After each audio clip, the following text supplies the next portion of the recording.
Pertanyaannya adalah, apakah anak-anak Tuhan, bangsa Indonesia hari ini betul-betul kita itu mengalami kemerdekaan? Jadi selalu segala masalah ada kebaikan Tuhan di dalamnya. Amin. Jadi kalau hari ini Anda sedang gelap, saya percaya berdoa Anda tetap bisa melihat dengan ucapan syukur, selalu ada hal yang baik yang akan Tuhan buat. Nah makanya bahaya sekali yang namanya ini Bapak Ibu. Menurut Amsal, apa yang kau pikirkan jadi seperti itulah engkau.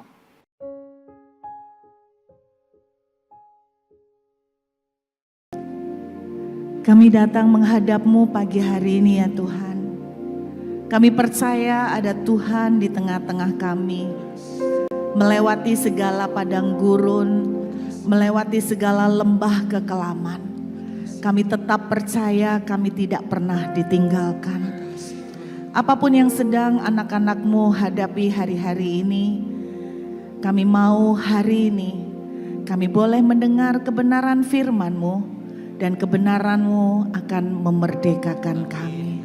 Berbicara buat kami semua Tuhan, kami siap untuk menerima segala hormat kemuliaan hanya buat Tuhan selama-lamanya di dalam nama Yesus. Haleluya.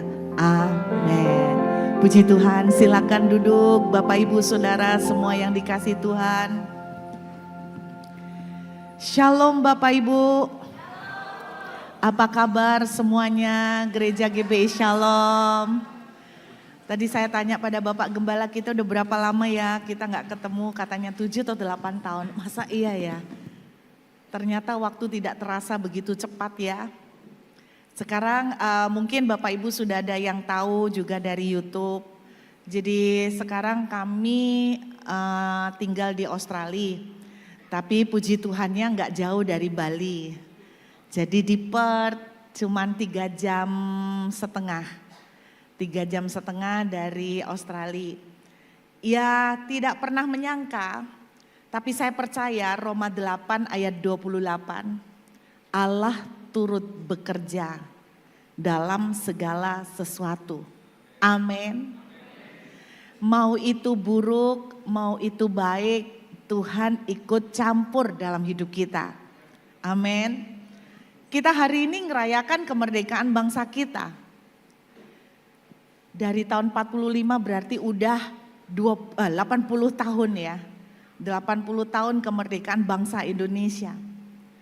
Tapi kalau kita melihat tahun 2025, sudah berawal dari beberapa tahun belakangan ini. Bangsa kita sebetulnya sedang menghadapi sebuah challenge, tantangan, kesulitan. Dari bertahun-tahun belakangan ini ada banyak sekali problem, ada banyak sekali tekanan, ada banyak sekali tantangan kehidupan yang terjadi. Salah satunya adalah soal perekonomian, ya, belum lagi politik dan sebagainya. Jadi kalau kita berkata hari ini kita merayakan kemerdekaan, tadi pagi saya mendengar lagu-lagu kemerdekaan ya, saya ngomong sama suami saya, kita ini dari dulu dengerin lagu-lagu ini, nyanyi lagu-lagu ini dari kecil, tapi kita enggak pernah memahami kata per kata. Dan waktu denger gitu sempat terpikir di dalam pikiran saya tuh gini, kita ini sudah merdeka dari penjajah.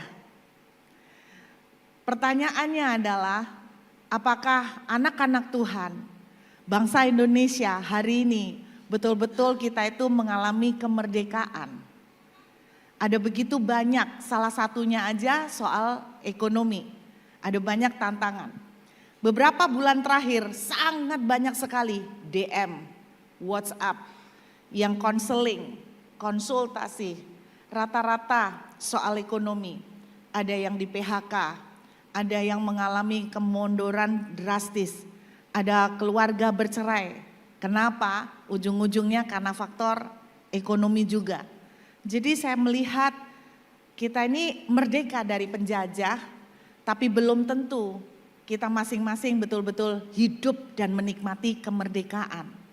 Salah satunya kemerdekaan soal finansial, kemerdekaan dalam perekonomian. Betul enggak Bapak Ibu? Ada pernah saya dengar mentor saya pernah bilang begini.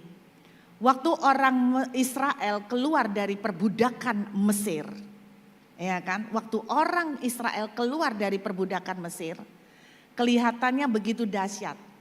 Mengeluarkan orang Israel keluar dari Mesir itu jauh lebih mudah daripada mengeluarkan Mesir dari dalam diri orang Israel.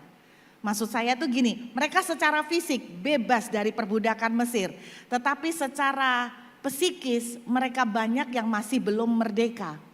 Nah, pagi ini saya mau berbicara tentang merdeka dari satu hal yang kelihatannya sepele tapi semua kita ngalamin hari-hari ini, yaitu merdeka dari rasa takut, saudara. Kita merdeka secara fisik, Indonesia merayakan lomba makan kerupuk lah, lomba masukkan lomba bawa kelereng di sendok dan sebagainya. Tapi apapun itu kita happy-happy. Tapi saya yakin banyak sekali orang yang mukanya aja happy, hatinya menangis, ya kan? Mukanya happy-happy, ya sejenak melupakanlah daripada stres, ikut lomba makan kerupuk, hahaha, ketawa nanti sampai rumah inget lagi, stres lagi, sumpek lagi. Banyak orang yang mengalami seperti itu. Kenapa? Buktinya apa? Indonesia belakangan kan banyak hashtag ya. Hashtag apa? Indonesia gelap. Hashtag apa lagi? Kabur aja dulu, mau kabur kemana? Kabur aja dulu. Ada orang bilang saya kabur ke Australia. Saya bukan kabur ke Australia Bapak Ibu, saya ke Lok. Tahun 2020 saya ingat bulan Maret tanggal 4. Itu terakhir kali saya ada di Bali, kemudian saya berangkat ke Perth dan sampai di Perth, kemudian saya sudah beli tiket pulang. Tiket pulang saya itu tanggal 20 Maret tahun 2020. Tidak pernah menyangka persis 20 Maret 2020 Indonesia lockdown, Perth juga lockdown. Kita tidak boleh keluar termasuk turis. Tapi turis sempat dikasih kesempatan kalian boleh keluar, setelah keluar tidak bisa masuk dulu. Sampai kapan? Batas waktu yang tidak ditentukan. Akhirnya disitulah saya memutuskan, saya mengunci diri juga tidak keluar karena kalau keluar saya tidak tahu bisa masuk kapan. Kalau seluruh anak dibawa keluar berarti rencana sekolah berantakan semua. Akhirnya disitulah saya terkunci di Australia. Tidak pernah menyangka di satu sisi COVID, di sisi yang lain kita melihat juga banyak saudara-saudara kita juga mengalami musibah dan masalah, semuanya kematian dan sebagainya. Dilanjutkan dengan kondisi finansial. Tapi saya belajar satu hal, bersyukur di lockdown. Kenapa? Nangis Bu di lockdown. Banyak orang bilang begini Bapak Ibu, enak ya buruh di Australia, enak ya di luar negeri ya, wow. Duitnya banyak ya, enak. Saudara, memang rumput tetangga selalu lebih hijau. Pada waktu menjalani terkunci di Australia sebagai orang asing, terus terang, lebih enak di Indonesia karena tidak terkena rate Australia dollar.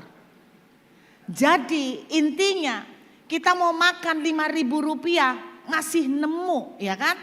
Masih ketemu enggak? Kalau di Bali masih ketemu enggak bisa makan 5.000? 5.000 itu berarti sama dengan 50 sen.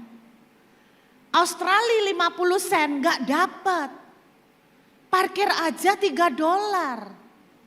50 sen mau makan apa saudara? Jadi susah-susahnya lebih enak di lockdown itu di Indonesia. Kalau kita bicara tentang rate loh ya. Tapi itu yang saya bilang, Allah turut bekerja dalam segala sesuatu. Di satu sisi gak enak terkunci di negeri orang. Tapi gara-gara terkunci itulah kami sekeluarga mendapatkan permanen residen. Kan ceritanya begitu.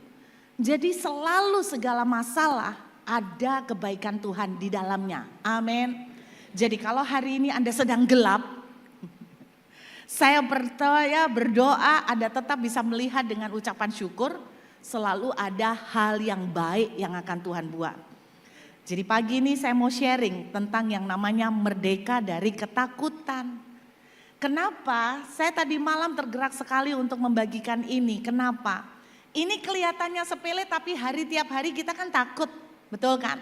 Bu, namanya manusia kan takut bu, wong punya otak, punya pikiran. Bu, namanya manusia kan bisa khawatir. Nah, saya mau tunjukkan kepada saudara, kita akan melihat Amsal 23 ayat yang ke-7.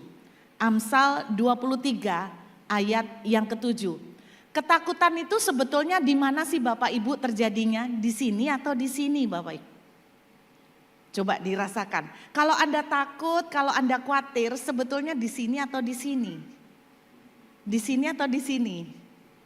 Di sini, betul. Dari sini turun ke sini. Dari sini keluarnya ke sini. Kan gitu toh? Dari pikiran turun ke hati. Dari hati keluarnya ke mulut. Kan gitu kan ceritanya. Jadi kita lihat ya, Amsal pasal 23 ayat 7. Sebab seperti orang yang membuat perhitungan dalam dirinya sendiri, demikianlah ia. Silakan makan dan minum katanya kepadamu, tetapi ia tidak tulus hati terhadapmu. Kalimat yang pertama dari Amsal 23 ayat 7 mengatakan begini. Seperti orang membuat perhitungan, itu dalam terjemahan yang lain sederhananya begini. Sebagaimana kamu berpikir, seperti apa kamu mikir, seperti itulah kamu akan menjadi. Bisa nangkep ya? Seperti apa kamu berpikir, seperti itulah kamu akan jadi. Nah, makanya saya percaya merdeka dari rasa takut. Bapak Ibu perlu ngerti bagaimana caranya supaya kita betul-betul bisa merdeka dari yang namanya takut. Kenapa? Karena takut itu di sini. Ketika Anda mulai ngelihat kondisi ekonomi, Anda mulai mikir kemungkinan resiko yang akan terjadi di depan, Anda mulai muncul di sini semua analisanya. Lalu mulai takut, mulai khawatir, nggak masuk hitungan. Lalu di sini tambah mendidih. Setelah di sini mendidih, kemudian keluar lewat mulut. Kita nggak bisa ini, kita sulit, pertengkaran suami istri terjadi, ngomel dan sebagainya. Nah makanya bahaya sekali yang namanya ini Bapak Ibu. Menurut Amsal, apa yang kau pikirkan jadi seperti itulah engkau.